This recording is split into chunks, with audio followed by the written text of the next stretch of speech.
Mas porventura, existe apenas um Deus? O que dizer de Cristo e do Espírito Santo?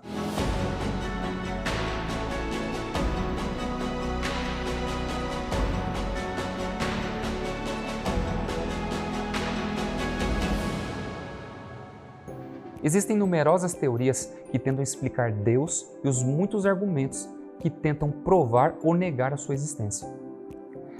Depender tão somente da sabedoria humana para aprender acerca de Deus é como utilizar uma lupa com o intuito de estudar as constelações. Diferente de qualquer outro assunto, o conhecimento de Deus envolve a pessoa como um todo e não apenas o intelecto. Deve-se permitir a ampla entrada do Espírito Santo, manifestação e aceitação plena para aceitar a vontade de Deus. Há suficientes evidências da existência de Deus para convencer todo aquele que, de maneira séria, busca descobrir a verdade sobre ele. Contudo, fé é um pré-requisito, pois sem fé é impossível agradar a Deus. Mas porventura, existe apenas um Deus? O que dizer de Cristo e do Espírito Santo? Há um só Deus, Pai, Filho e Espírito Santo, uma unidade de três pessoas coeternas. Deus é imortal, onipotente, onisciente, acima de tudo e sempre presente. Ele é infinito e está além da compreensão humana, mas é conhecido por meio de sua autorrevelação. Deus, que é amor, para sempre é digno de culto, adoração e serviço por parte de toda a criação. Várias declarações nas Escrituras mencionam os três membros da Trindade, igualando-os em natureza e posição, embora não em função. Em Mateus 28,19, temos a conhecida fórmula do batismo, que declara que os seguidores de Cristo devem ser batizados como novos discípulos em nome do Pai, do Filho e do Espírito Santo. A bênção apostólica de 2 Coríntios 13,13 revela o mesmo Deus trino, a graça do Senhor Jesus Cristo, o amor de Deus e a comunhão do Espírito Santo sejam com todos vós. A Trindade, então, é uma comunhão divina, não um grupo de deuses, mas uma união de três pessoas que praticam e expressam um perfeito amor em perfeita cooperação.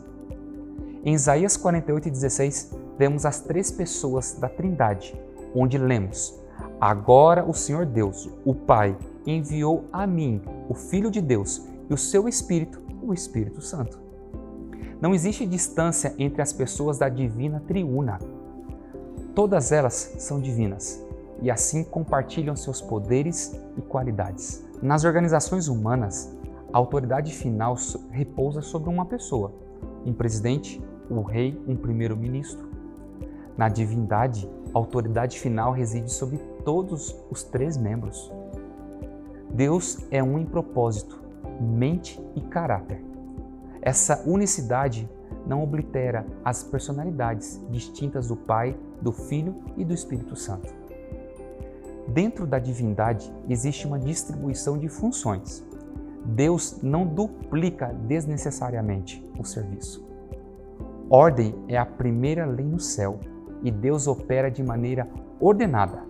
Essa organização parte da unidade interna da divindade. O Pai atua como fonte, o Filho como mediador e salvador e o Espírito Santo como nosso consolador. O Espírito é um Deus, assim como o Filho e o Pai.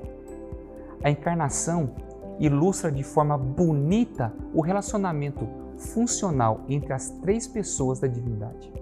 Em 2 Coríntios 13,13, temos a linda bênção: a graça do Senhor Jesus Cristo, o amor de Deus e a comunhão do Espírito Santo sejam com todos vós. O testemunho do anjo a Maria indicou as atividades dos três no processo misterioso em que Deus se fez homem. Descerá sobre ti o Espírito Santo e o poder do Altíssimo te envolverá com a sua sombra. Por isso também o ente santo que há de nascer será chamado Filho de Deus. Que bela promessa é esta! O único Deus verdadeiro é o Deus da cruz. Cristo desvendou ao universo o infinito amor e poder salvador de Deus. Ele revelou um Deus triuno que se dispôs a suportar a agonia da separação em virtude de seu amor incondicional por um planeta rebelde.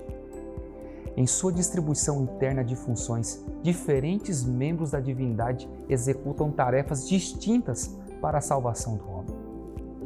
Na cruz, a Trindade demonstrou a maior revelação de altruísmo. Foi a mais elevada revelação de Deus. Cristo se tornou humano a fim de morrer pela graça humana.